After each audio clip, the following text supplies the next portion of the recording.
Israel Iran మధ్య 12 రోజులుగా జరుగుతున్న యుద్ధానికి ఇప్పుడు ముగింపు పడిందని అమెరికా అధ్యక్షుడు డొనాల్డ్ ట్రంప్ ప్రకటించారు.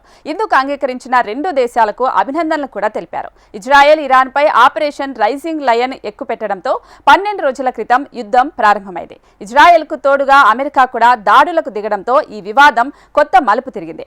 అమెరికా బాంబర్లు ఇరాన్ అణుస్థావరాలను ధ్వంసం చేశాయి. ఈ తరుణంలో ట్రంప్ కాల్పుల విరమణ ప్రకటన చేశారు. ప్రాణాలు కాపాడుకునేందుకు ఇప్పటికే లక్షల మంది ఇరాన్ రాజధాని టెహ్రాన్ను వీడి సురక్షిత ప్రాంతాలకు కూడా వెళ్లినట్లు తెలుస్తోంది.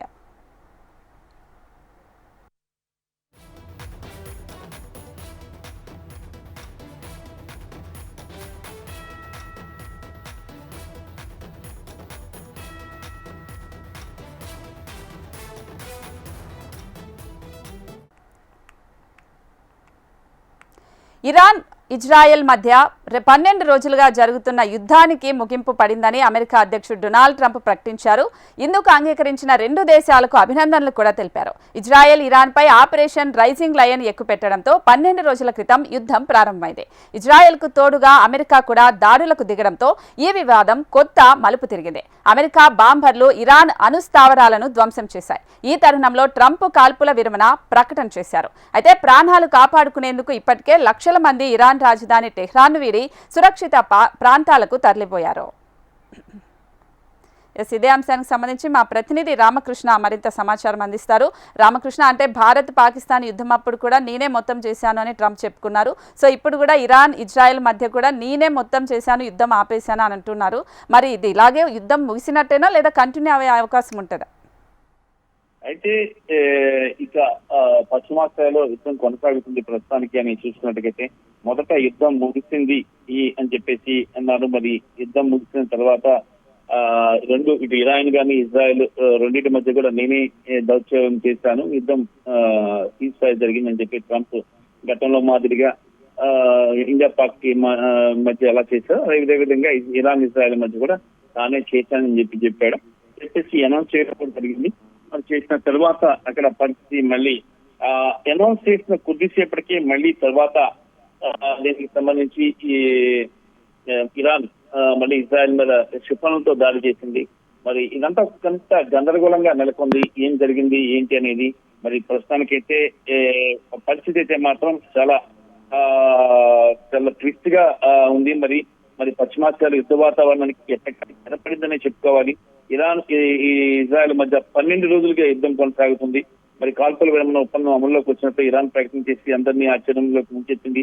అంతకుముందు ఇజ్రాయెల్ కూడా దీనికి సంబంధించి యుద్ధం ముగిసిందనే చెప్పింది. మరి ఈ అధ్యక్షుడు డొనాల్డ్ ట్రంప్ కూడా ప్రకటించాడు. ఒకవేళ యుద్ధానికి కానీ యుద్ధం కానీ కంటిన్యూ చేస్తే మాత్రం ఇరాన్ రూపురేఖలు ఉండవు. మరి ఏ రకంగానూ అని చెప్పి ఒక గట్టి వార్నింగ్ ఇచ్చిన నేపథ్యంలో ఇరాన్ కూడా అమెరికా స్థావరాలపై యుద్ధం చేసి బ్యాలిస్టిక్ క్షిపణులు యూజ్ చేసింది. దాదాపుగా అమెరికా ఎయిర్ బేస్ పశ్చిమాసియాలోనే అతిపెద్ద అమెరికా ఎయిర్ బేస్ మొత్తం ధ్వంసం చేసింది. మరి దాంతో ఆ తర్వాత ఇరాన్ లో ఉన్నటువంటి అణు నిక్షేపాలు ఉన్నటువంటి ప్రాంతాల మీద కూడా అమెరికా దాడులు చేయడం జరిగింది. మరి ఎట్టకేలకు ఈరోజు సీజ్ ఫైర్ అమల్లోకి వచ్చిందని ఎవరు ఉల్లంఘించొద్దంటూ కూడా ట్రంప్ తన ట్రూత్ లో పోస్ట్ చేయడం జరిగింది. తొలుత ఇరాన్ ఆపై ఇజ్రాయెల్ కాల్పుల విరమణ పాటిస్తాయని 24 గంటల్లో ఈ ఒప్పందం పూర్తిగా అమల్లోకి వస్తుందని చెప్పారు. మరోవైపు ఇజ్రాయెల్ కాల్పుల విరమణను అధికారికంగా ప్రకటించలేదు. అయితే బంకర్ లో దాక్కున్న తమ దేశ పౌరులను బయటికి రావాలని మాత్రం ఆదేశాలు జారీ చేసింది. దీంతో యుద్ధం ముగిసినట్టు స్పష్టం అవుతుంది. అంతకుముందు ట్రంప్ కాల్పుల విరమణ ఒప్పందంపై ఆసక్తికరమైన పోస్ట్ కూడా చేశారు. ఉద్రిక్తత నేపథ్యంలో ఇరాన్ ఇజ్రాయెల్ దేశాలు ఒకేసారి శాంతి అంటూ తన వద్దకు కాళ్ళబేరానికి వచ్చాయని ట్రంప్ పేర్కొన్నారు. అక్కడ శాంతి అవసరం ఉందని తాను గుర్తించానని ఈ కాల్పుల విరమణ ఒప్పందంలో పశ్చిమాసియాతో పాటు ప్రపంచానికి కూడా నిజమైన విజయం సాధించిందన్నారు. ఇరు దేశాలు భవిష్యత్తులో ప్రేమ, శాంతి, శ్రేయస్సును చూస్తాయని ట్రంప్ తెలిపారు. అలా కాదని వారు నీతిని, సత్య మార్గాన్ని వదులుకుంటే రానున్న రోజుల్లో మరింత కోల్పోవాల్సి వస్తుందని కూడా ట్రంప్ హెచ్చరించడం జరిగింది. ఈలోపు ఇరాన్ కూడా ట్విస్ట్ ఇచ్చింది.